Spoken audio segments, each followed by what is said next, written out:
Hello YouTube, Dave here again. Welcome back to another WWE Wrestling Replica Belt related video. Today we're going to be taking a look at the newest addition to my replica belt collection, the WWE Championship 1986 version. So this is also known as the Hogan 86, although I'm sure for like licensing and royalty purposes, they probably abstained from calling this the Hogan belt. It did recently come out. I think this was the 40th year anniversary of Hogan's career or something like that in the WWE or something along, or when he won the championship. So I can kind of see why they'd want to bring this design out. I always thought that this design was super underrated and underappreciated. It's a Reggie Parks belt. And in my opinion, it's the first truly like legendary Reggie Parks world title design. I don't know if he did the Hogan 84-85, but those were very similar to NWA title designs, like the National Championship and the Television Championship had like a very similar appearance to the Hogan 84 and 85. But this is, like I said, one of the most beautiful designs that just doesn't really get the credit that I think it deserves, because only one person ever wore it, and it was for like a 2-year period, during which there wasn't really a lot of, like, there was no Monday Night Raw, there was only WrestleMania, and I think that Survivor Series may have debuted in the middle of this like titles run. I think Survivor Series was 87. And the Royal Rumble debuted in 88, but I don't think Hogan was on that show at all, if I can recall. I'll have to check and see. But anyway, let's go ahead and just take a look at the belt bag first. So this has kind of a satiny finish on the outside, the front side of the belt bag. We do have the Legends logo there, and we got the blue lettering. It feels very like 80s in the color scheme and stuff, but I gotta say, I love this Legends logo. Like, they should go back to using this. Like, I think it's just the most beautifully symmetrical design that they have now. I don't care for the swoosh anymore. Just go back to using like this design, this block logo with like the Legends logo. So it's just, oh, I love it.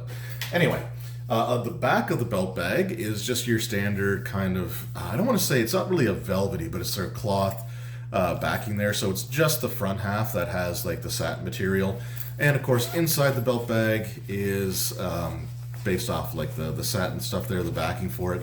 And I do keep the foam in there as well to help protect my belts if I take them out. So let's reveal the championship here. And this was a wish list item for me. Like, I didn't know if they were going to re-release this replica, although when they did the Andre belt, I felt fairly confident that this would follow at some point. And we'll talk more about the Andre belt and how it connects to this in a future video. But let's take a look at the actual replica here. We're going to start with the strap. And we do have, this is like a modern WWE replica strap, so there's no stitching or anything. Unfortunately, this is a far stiffer strap than the Winged Eagle or even like the blue Big Eagle belt. I think had a much better strap than this one here. I don't know why they've kind of regressed as far as that's concerned, because the Winged Eagle strap was amazing. And even on the blue Big Eagle, it was still a really nice flexible strap. But this one's, again, kind of on the stiff side. You can break it in, though, and that's fine. You do have this floral tooling.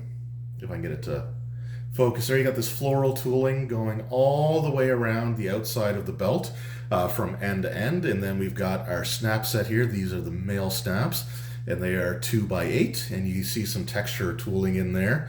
I don't think this is quite accurate to the way that Reggie Parks would have done it. I think that like the Reggie Parks tooling for this would have looked the same way as the Winged Eagle belt, but that's fine. It still looks nice on the replica. Then we've got our side plates here. So our first outer side plate has the WWE block logo at the top there. It has this really nice circular pattern, which can really catch the light, and it looks absolutely fantastic. It's difficult to get it to show up on camera, but it almost looks etched, like properly etched, like acid etching, just the way that the light actually gets in there and is caught by the just the pattern. Like, they did an amazing job with the casting of this design. Then we got for our flags, we have Canada and Japan. You can see the lettering for them as well. The next side plate has the United States and Mexico. And then if we go to the other side plates, we've got United Kingdom and Australia. Then we have the USSR, the Soviet Union, and the Italian flag. Going a bit further down the strap, we have the WWE lettering there, which I don't recall if the Hogan belts actually had this lettering. I do know that the Andre belt, I'm pretty sure, had the lettering like that going down it, but I don't know if the Hogan one did or not. But it's still, I like it. It's, you know, the property plate or the champion plate would have like been in this position on like the Winged Eagle, but before that, just having like the company's lettering stamped in there, I think is perfectly fine. And then we've got our female snaps, which is a 2x5 snap set, and then we've got our full double-sided gold tip. It is two-piece gold tip there, and of course, like the standard gold tip, it does have the pattern going around there as well.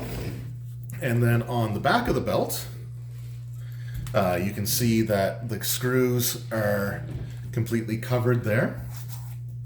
So if you're going to re-leather, unfortunately, you have to cut these out. But I'm not too worried about that at this juncture. But it is still, like, I think it's kind of nice to see the screws covered because it makes it look more like an actual title belt and have less of a replica feel to it, I guess. I don't know, maybe it's just me. And then we've got the center plate, the main attraction to this here, and the first thing is it's got a fantastic curve on it, right? Like it has an absolutely beautiful curve. I can get most of my hand under there, and this is not a huge belt, but it is really nice to see that they did go through and they're starting to actually curve their replica belts, which was something that in the early days they were more just meant to be like display pieces that you'd put on a shelf or hang on a wall, and that would be it. So having it flat, you know, took up less room and made it so that you could see the whole design, I guess, properly. But I'm so glad that they're starting to actually put the curves on their belts and make them look a bit more like the actual belts would have looked on TV. I think it's a fantastic step that they've taken to do that. All right, now looking at the center plate itself, we have the WWE Legends logo at the top there, which again is my favorite version of the company's logo that we've ever had. I know people want it to be WWF. It's officially been more time as the WWE than they were as the WWF. And there's legal reasons why they're not using the WWF lettering. We really got to get over that and just enjoy the replicas that we have, because these are top quality, like fantastic belts. And like to get hung up on the logo based off something that's out of their control, I don't know. To me, it just seems a little bit petty, but it's whatever floats your boat, I guess. We do have a star on top of the central plate here, and we got some of the edging going around. We have this circular pattern on the outer edges of the top and bottom parts of the center plate here. We do have the world in gold. This is a dual-plated belt, obviously, so nickel on the background and gold on the raised up portions. So we got the world in all gold, not painted in, so it's not on a banner, it's just on the plate itself. Then we've got the heavyweight banner there, which is painted in. And it's got this really nice, like, sort of geometric pattern, filler pattern, on both sides of the heavyweight banner. And it might be hard to convey on video, but this thing is so deep that it can look like it's painted in just because of the way that the light hits the top part there and then its shadow below. But it is not painted, it's not filled in at all, and it really can catch the light in a way that, again, makes it almost look like it's acid etched. Like, I think they did a really good job with that. And of course they have that on both sides. Above the heavyweight banner, we'd have this sort of swirl pattern, and going all the way around, we've got this laurel wreath pattern.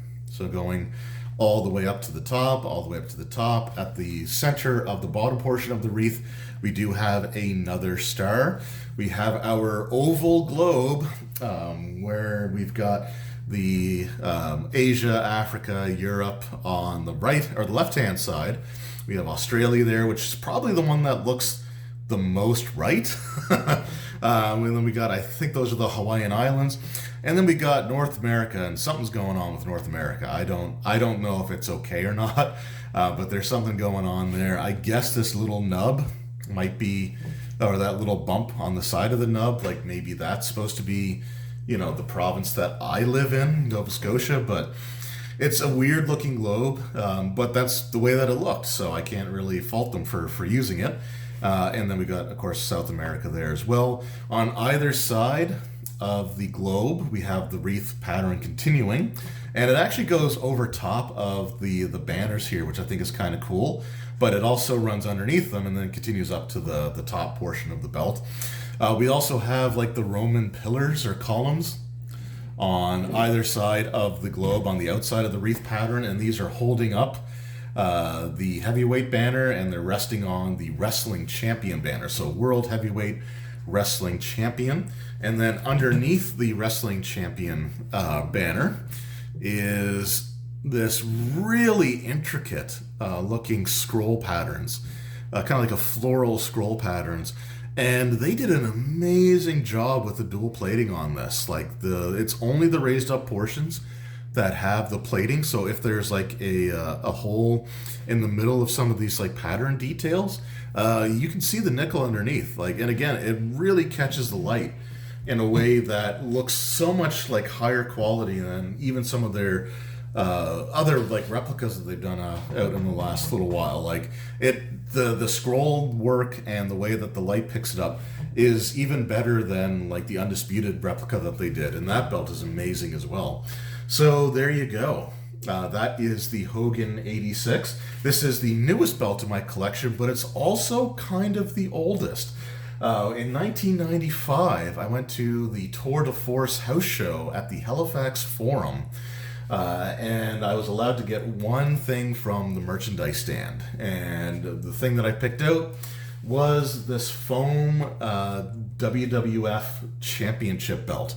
And now this was 95, so the Winged Eagle was definitely the championship that was being used. But if you take a look, this is very much based off of the Hogan 86 design. And this was the belt that you would buy at the merchandise stands for years and years. From, like, it says here 1988 is when the copyright for this went in. So even though at that point they were using the Winged Eagle in 88, this was the foam belt design. Now there are some differences, obviously. It is a much less detailed belt because this was like a $15 foam and plastic thing for kids versus a $500 to $600 real metal replica belt. But, like I said, there's enough similarities that you can definitely tell that this is the Hogan 86. So you got the WWF logo at the top there, and you do have the wreath going all the way around. It doesn't overlap the banners on this like it does here, but again, $15 plastic and foam, several $100 metal championship belt. We do have the oval globe. However, they did actually change it to have North and South America on the left-hand side and having the Africa, Europe, and Asian continents on the right-hand side. Although I think that's supposed to be Australia. I'm not 100% on that. We do have the pillars holding up the championship design, and we do have some sort of like floral filler there, some scroll stuff on the belt as well. Very minimalist. Instead of it reading World Heavyweight Wrestling Champion, it's World Wrestling Federation Champion. Again, this is like you want the branding all over the thing. The side plates are just the WWF logo and nothing else, which I guess might be a strange precursor to like the modern title belts where their side plates just have like their main design aspect is that they just have like the big company logo on them. So I don't know, maybe this belt was ahead of its time. We also have some geometric shapes here on the champion banner instead of the heavyweight banner, and again, much more simplistic. But yeah, I mean, this is very clearly based off of this design. So the newest belt in my collection and one of the oldest belts in my collection. So there you go. So what are your thoughts on the Hogan 86 design?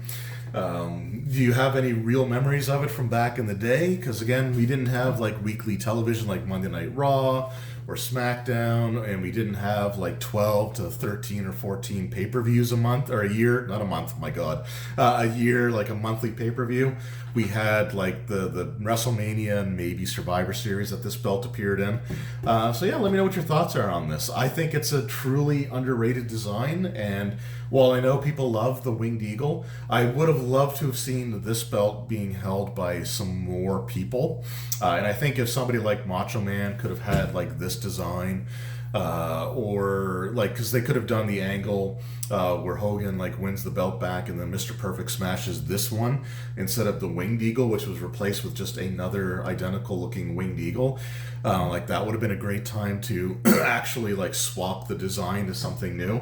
I don't know, I guess it's just alternate history booking here, but yeah, I think this is a great design. It's the first truly special looking WWF championship that I can remember, even though for years I didn't realize it existed because I didn't have the internet and all I could do was rent shows that were from the period with the Winged Eagle. But still, beautiful championship, absolutely love it. I've been a fan of this design for years without knowing it, and there you go. So thank you all so very much for watching. I hope you enjoyed, and I will see you all next time. Until then, take care.